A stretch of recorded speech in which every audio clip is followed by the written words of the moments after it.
जी हाँ, इंतजार की जो एक घड़ी थी वो बिल्कुल खत्म हो गई है। और अब बहुत सारी जानकारी जो है जो सेवन्थ फेज बहाली के रिगार्डिंग है वो आप सामने बाहर निकल के आ रही है। और ये जो आपके स्क्रीन पे ये जो पेपर का कटिंग है वो आपको 20/4/2023 का मतलब आज ही का है।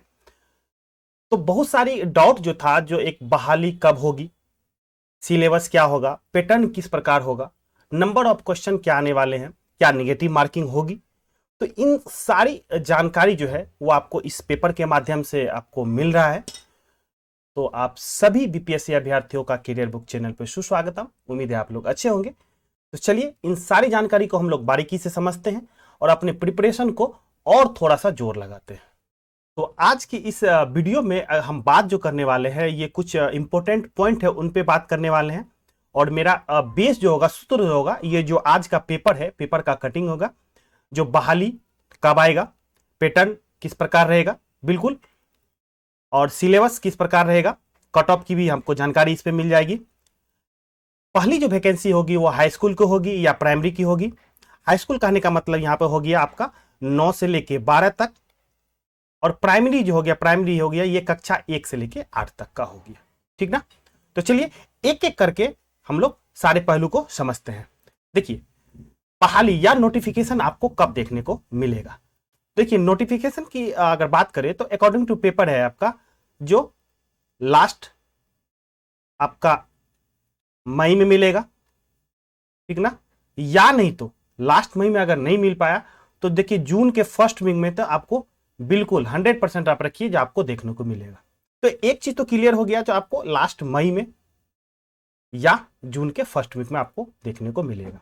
और ये वैकेंसी जो आएगी ये सबसे पहले आएगी आपको हाई स्कूल के लिए। ये वैकेंसी जो आएगी आपको हाई स्कूल के लिए, कहने का मतलब जो कक्षा जो है आपका 9 से लेके 12 तक के बीच आएगी।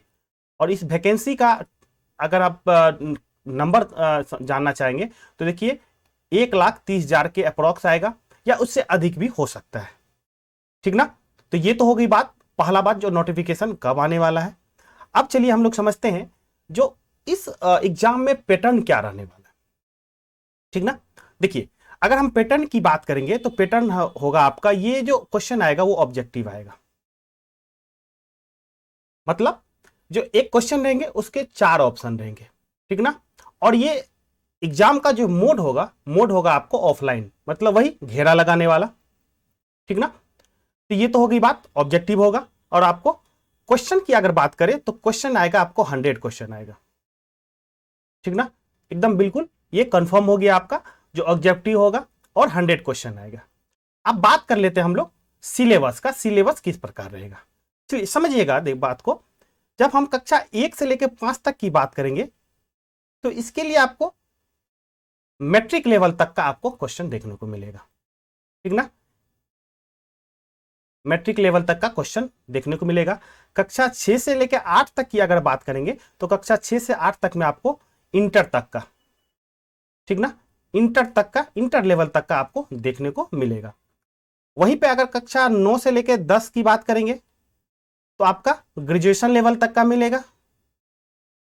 और वहीं पे 10 से 12 की बात करें, मतलब कक्षा 11 से अगर हम 12 की बात करें तो ये आपका हो जाएगा पीजी, मतलब पोस्ट ग्रेजुएशन का तक का क्वेश्चन मिलेगा।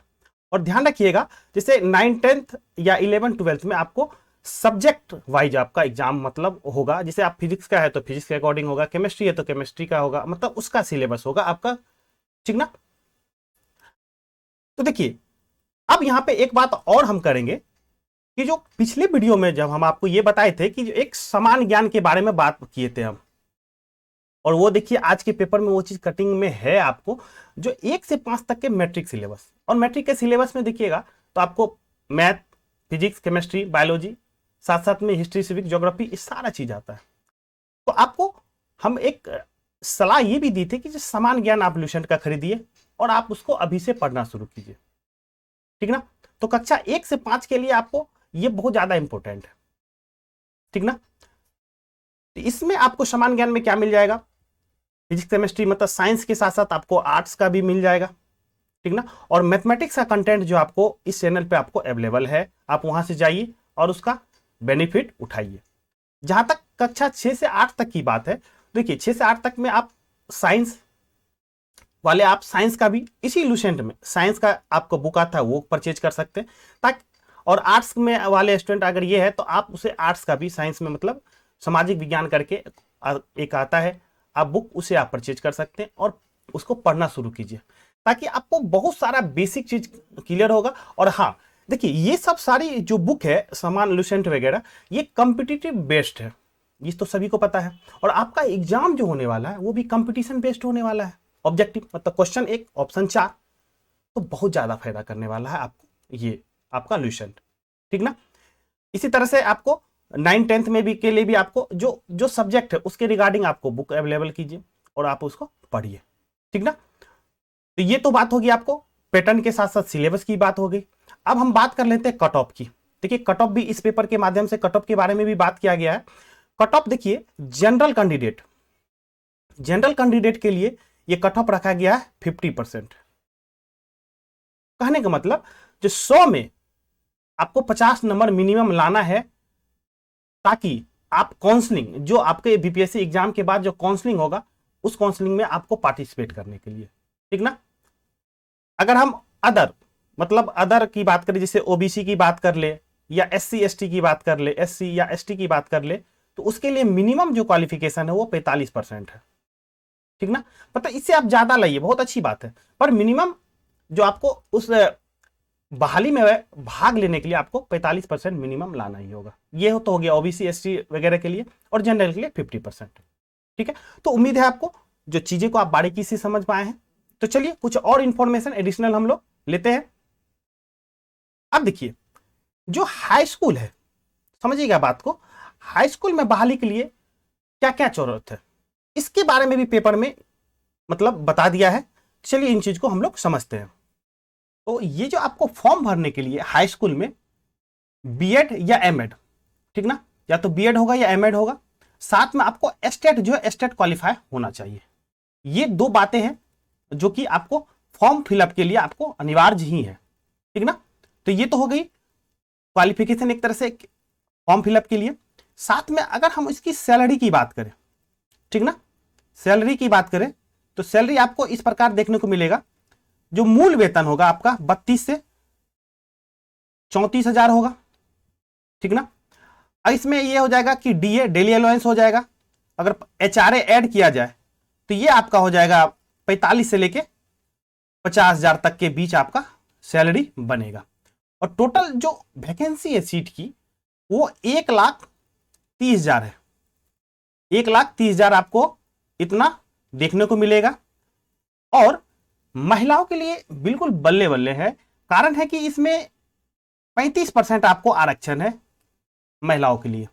तो इस हिसाब से देखा जाए तो जो भी लेडीज कैंडिडेट है उसके लिए आपको सीट की संख्या देखा जाए तो 45,500 के लमसम आपको सीट बन रहा है। तो इतने सीट पे आप अकेले एकदम बिल्कुल महिला लोग आप फाइट करने वाले हैं। चलिए हम प्राइमरी की भी बात कर लेते हैं। तो प्राइमरी में आपका 1 से लेकर 8 तक में आपको जो योग्यता होना चाहिए, योग्यता है आपको या तो बीएड हो, ठीक ना, या डीएलएड हो, साथ में आपको टेट जो बिहार का टेट है या सीटेट आपको ये क्वालिफाई होनी चाहिए आपको फॉर्म फिलअप करने के लिए। और इसकी अगर वैकेंसी की बात करें तो अभी अकॉर्डिंग टू पेपर आपका देखिए 80,000 के करीब आपको वैकेंसी है, और ये आपको और इससे ज्यादा भी देखने को मिल सकता है, ठीक ना। और इसमें आपको जो आरक्षण है आप सभी पता है, जो आपको 50% जो आरक्षण है वो महिलाओं का आरक्षण है, ओके। तो इसमें से ये लगा लीजिए 40,000 के करीब आपको उसमें फिर भी महिला अभ्यर्थी है वो आपको पार्टिसिपेट करेगी, मतलब उसका नियुक्ति एक तरह से वहां पे होगा। अब बात कर लेते हैं इसकी सैलरी की बात कर लेते हैं, ठीक ना। तो सैलरी की अगर बात करें तो ये आपका 27 से लेके 29,000 तक, मतलब मूल वेतन एक तरह से, ठीक ना, ये मिलेगा आपको देखने को। और इसमें अगर डीए मतलब डेली अलाउंस और एचआरए मतलब जो हाउस रेंट है वो अगर आपको ऐड कर दे तो ये आपका हो जाएगा 40 से 45 के बीच।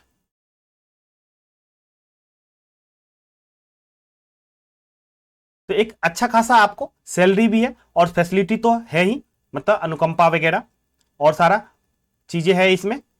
तो उम्मीद है आपको जो ये आज का जो इंफॉर्मेशन है वो आपको अच्छा लगा होगा और टू द पॉइंट इंफॉर्मेशन है। और ये इंफॉर्मेशन जो है पेपर का एक कटिंग के माध्यम से है, तो अभी से आप लगना तैयारी एकदम बिल्कुल शुरू कर दीजिए, ताकि आप जो है एक ही बार में, कोई ज्यादा दूसरा मौका नहीं चाहिए, एक ही बार में आप बिल्कुल क्लियर करिए और एक शिक्षक, एक अच्छे शिक्षक आप बनिए। मेरी तरफ से बेस्ट विशेज है, बहुत सारी शुभकामनाएं आपको है कि जो आप अपने भी से तैयारी कीजिए, और जहां तक मेरे से संभव हो सकेगा मदद वो हम आपको देंगे। तो आज के सेशन के लिए इतना ही, फिर मिलेंगे हम लोग एक नए कंटेंट के साथ। तब तक के लिए धन्यवाद, जय हिंद।